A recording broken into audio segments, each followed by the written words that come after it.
Bonsoir à toutes et à tous.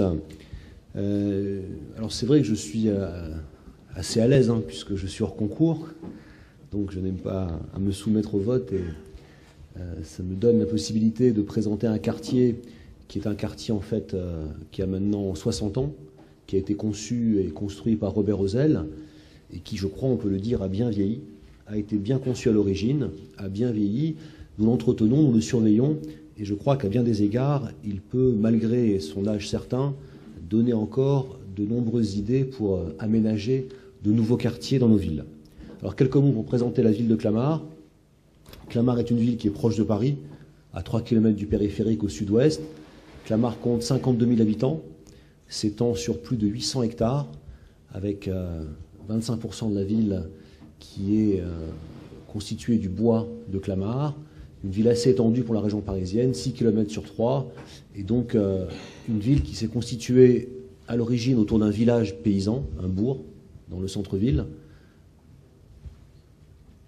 Là, on a des images de ce qui était le château et qui est devenu la mairie, avec la place de la mairie aujourd'hui. Ensuite, la gare de Clamart sur la ligne Montparnasse-Versailles a été construite en 1840. Donc la partie nord de Clamart s'est urbanisée jusque dans l'entre-deux-guerres. Et ensuite, après la Seconde Guerre mondiale, avec la crise importante du logement, il a fallu urbaniser le plateau de Clamart, où il y avait encore des terres agricoles. Et donc, l'office HLM a été créé en 1947, et ensuite, la construction d'un grand quartier d'habitat social, près de 2000 logements, a été confiée à Robert Ozel, avec un chantier qui a démarré en 1957 pour se terminer en 1967. Donc là, on a quelques images de cette cité de la Plaine, construite dans les années 50 et 60. Et puis a été également intégrée dans cette cité une bibliothèque, la première bibliothèque enfantine, La Joie par les livres, qui a été construite en 1965 et qui est inscrite au monument historique. En parallèle de la cité, Robert Ozel a également conçu un cimetière paysager, qui est aussi exceptionnel en France. Il n'y a pas beaucoup de cimetières paysagers de cette qualité. Et on a des deux côtés de l'avenue de la Porte de Trivaux un grand quartier d'habitation, et puis pour y faire face, un cimetière intercommunal. Donc à un moment, on voulait rebaptiser la route de la Porte de Trivaux route du Nil, mais bon, on n'a pas encore franchi le pas. Alors maintenant, j'en viens directement à cette cité de la Plaine, avec convivialité et intemporalité. Donc là, on a le cimetière paysager et puis les photos aériennes de la cité de la Plaine telle qu'elle est aujourd'hui dans son environnement, avec la zone d'activité, les zones pavillonnaires qui l'entourent. Et on a les plans originels. Le premier plan, celui de 1953, avec 1500 logements, et plus en fait de logements individuels.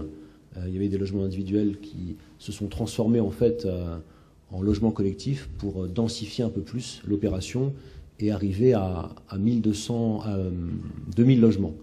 Ce qui est intéressant, c'est qu'on se rend compte en fait que Robert Ozel, en densifiant et en rajoutant 500 logements, a en plus dégagé plus d'espace et toute la coulée verte qui était étroite au début est devenue beaucoup plus large au cœur de la cité. Et en fait, en rajoutant des logements, ça a permis déjà de loger plus de personnes, et j'imagine qu'à l'époque, c'était l'objectif principal, mais ça a également permis de dégager un espace central, une coulée verte plus importante. Depuis 60 ans, même s'il y a eu des modifications depuis 10-15 ans, la conception de la cité n'a pas bougé, avec les immeubles et la coulée verte sur laquelle se concentrent les équipements commerciaux, équipements scolaires, équipements culturels et sportifs.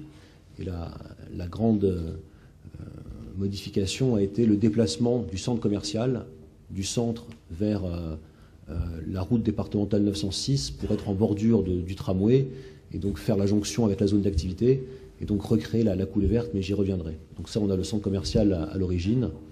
Et puis à côté, le nouveau centre commercial qui a été recréé en fait en bordure de voie départementale sur le tramway. Donc là, on a les images de la cité en 1967, avec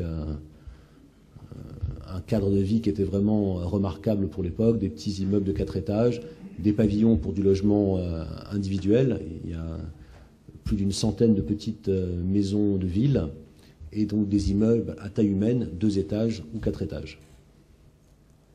Donc là, on a une vue aussi du centre commercial tel qu'il avait été conçu à l'origine, des grands espaces de jeu. Et donc là, on voit bien la coulée qui traversait la cité en son centre et qui permettait donc aux piétons de circuler sans croiser de véhicules. Donc ça, c'est la cité aujourd'hui, 60 ans après. Donc on voit qu'elle a bien vieilli, que les arbres ont poussé, et une cité qui est encore plus verte qu'à l'origine grâce aux plantations, mais également de gros efforts d'entretien, puisqu'il a fallu rénover complètement la cité, le bâti, les façades. Et donc tout ça a demandé beaucoup d'investissement de la part de Clamart Habitat et de la ville. Donc là, on a encore des images actuelles de la cité de la Plaine telle qu'elle est. La coulée verte, qu'on voit là sur le plan d'origine, avec donc les immeubles, et ce qui fait l'originalité de cette cité, c'est le fait en fait qu'on n'a pas des cités avec des immeubles qui sont alignés les uns à la suite des autres en suivant le chemin de grue. Il y a vraiment une réflexion sur l'orientation des bâtiments pour qu'il n'y ait pas de vis-à-vis, pour que les bâtiments soient ensoleillés et pour tenir compte des vents dominants. Et donc il y a eu toute une évolution dans la construction avec des immeubles qui sont vraiment disposés pour favoriser vraiment le cadre de vie et le bien-être des habitants. C'est ça qui fait la caractéristique, avec aussi beaucoup d'espaces verts et peu de voiries en fait. On n'a que deux grandes rues qui traversent la cité, donc beaucoup d'espaces verts et beaucoup d'allées piétonnes. Donc là, on a eu également une petite opération intégrée par Osel de 25 logements pour personnes âgées, donc des petits studios en rez-de-chaussée avec des petits jardins communs pour ces 25 logements pour personnes âgées qui forment un petit enclos. Il y a également des ateliers d'artistes qui ont été conçus dès l'origine dans la cité. L'idée était de mélanger vraiment des populations différentes dans cette cité qui, de fait, est une petite ville de 2000 logements et de 5000 habitants. Dans la conception aussi des logements, la recherche a été poussée pour l'ensoleillement des logements. Il était assez exceptionnel dans les années 50-60 que toutes les pièces soient éclairées naturellement, que ce soit les cuisines, les salles de bain, et également les parties communes. Tout a été conçu avec un éclairage naturel. Et puis la bibliothèque La Joie par les livres, donc c'est l'école de Montrouge, avec donc un bâtiment qui maintenant a été inscrit au monument historique et qui fait vraiment date pour la construction des bibliothèques enfantines. Alors ce qui est important dans l'évolution de ce quartier depuis 60 ans, c'est que ce qui a été privilégié à l'origine, c'était vraiment l'humain, faire en sorte que les habitants soient heureux de vivre dans cette cité. Et nous avons bien sûr cherché à maintenir ce rapport aux habitants de la cité, avec une grande qualité dans la vie sociale, à travers les équipements, à travers les animations, à travers la vie associative. On a un quartier qui est très vivant, avec un conseil de quartier, de nombreuses associations, et c'est aussi quelque chose qui est privilégié et qui contribue largement à la qualité de vie dans le quartier. On a un taux de rotation très faible, qui est de moins de 4% par an, avec de nombreuses personnes qui sont arrivées il y a 50 ans et qui vivent encore dans le quartier, et même des enfants qui ont demandé également à pouvoir être logés dans le même quartier que leurs parents pour rester dans ce quartier auquel la population est très très attachée. C'est quand même assez exceptionnel pour des grands ensembles d'habitat social de 2000 logements. On n'est pas sur quelques logements sociaux, on est quand même sur 2000 logements sociaux. Donc il y a vraiment cette qualité dans la vie sociale qui est essentielle. On ne peut pas concevoir un quartier simplement sur le bâti. Ce qui est essentiel, c'est les habitants. Et donc, dès l'origine, il y a eu cette recherche du bien vivre pour les habitants qui doit être entretenue à la fois dans l'entretien du patrimoine, mais également dans l'entretien d'un lien social et d'une vie sociale importante sur le quartier. Et puis l'autre aspect qui fait que le quartier est exemplaire, c'est le respect de l'environnement. Donc dès l'origine, on a cette coulée verte. Et donc nous avons travaillé pour la maintenir et même pour la développer, puisque en déplaçant le centre commercial, nous avons rasé le centre commercial qui en plus avait été étendu avec un grand intermarché qui coupait vraiment la coulée verte. Donc en déplaçant le centre commercial et en le rasant, on a pu retrouver donc la coulée verte initiale. Le chantier est en cours pour aménager ce parc paysager avec un plan d'eau. Et donc on pourra retraverser la cité sans être bloqué par une construction. Donc c'était aussi l'intérêt de déplacer le centre commercial, donner plus de commercialité au commerce en profitant du tramway, de la route départementale, du parc d'affaires en face, mais également avoir cette coulée verte à l'intérieur de la cité. En matière de respect de l'environnement, on a dû également innover pour, je dirais, corriger ce qui avait été oublié par Robert Ozel. Oublié parce qu'à l'époque, personne ne pensait que ça allait se développer, avec le tri sélectif, puisque les locaux pour les poubelles étaient trop petits. Donc on a installé des conteneurs enterrés pour favoriser le tri, mais ne pas dénaturer l'environnement. Donc tous les conteneurs sont maintenant enterrés. On a pu fermer les petits locaux poubelles et fermer aussi les colonnes de vide ordures. Toujours dans le respect de l'environnement, on a également installé des pigeonniers pour gérer la prolifération des pigeons avec un suivi des pigeonniers et l'élimination d'eux pour ne pas qu'il y ait prolifération des pigeons.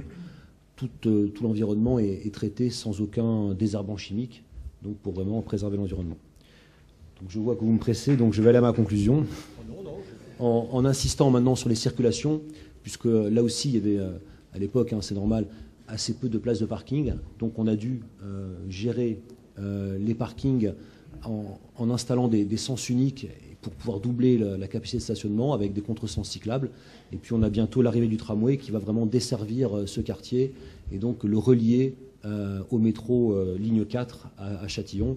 Donc on a une évolution d'un quartier qui a été bien conçu à l'origine, sur lequel on a continué à travailler pour maintenir ce caractère convivial qui, je crois, a vraiment été porté à l'origine. L'intemporalité, c'est un quartier qui vit bien et qui continuera à bien vivre, et puis préserver cette qualité de vie auquel les habitants sont très attachés. Je vous remercie.